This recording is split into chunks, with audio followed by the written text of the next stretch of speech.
So another funny thing from this book is he kind of talks about trash talking.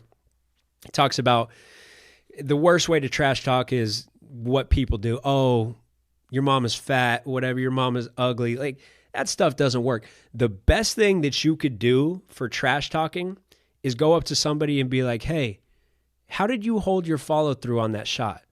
Right? Because they had this external focus. They're out of their body, their self too. And now they're like, thanks for the compliment. What I did is I had my elbow up and I followed through. I made sure my elbow was up above my eye. Now they're inside their body. They have an internal focus, right?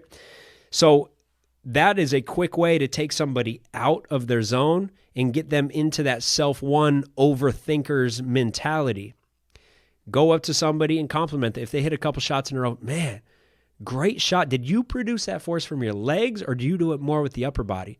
And they start going, let me think about oh yeah, I do it mostly from the legs. Now on that next shot, they're thinking internally. They're thinking about that advice that they just gave you. And now that took them out of that narrow external focus. So the more you can be in that narrow external focus, the more you can be self too.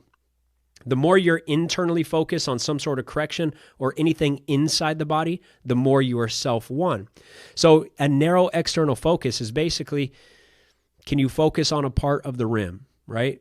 Like, can I focus on the back of the rim, or everybody's different? Can I focus on the front of the rim or 2 inches above the rim? Everybody has a different preference.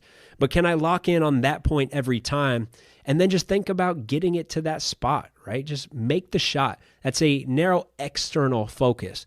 Or think the arc of the ball, like see the arc of the ball through that process. Watch it going in through your mind. Or another tip that they give is, where does your body position want to end up? So instead of saying, hey, I got to get my elbow above my eye on follow through, just put it there.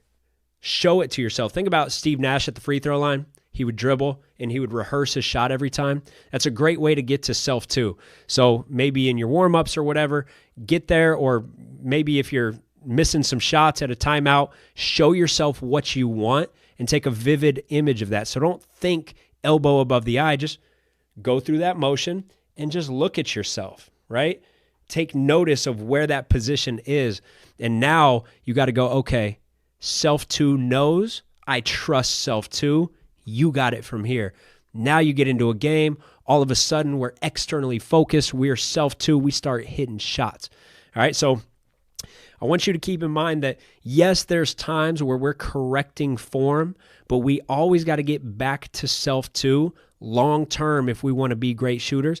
And I would definitely advise you guys to look into that book, The Inner Game of Tennis, because I've read a lot of sports psychology books. And sports psychology books, a lot of it is just repeating the same thing over and over and over again with slightly different stories in each one.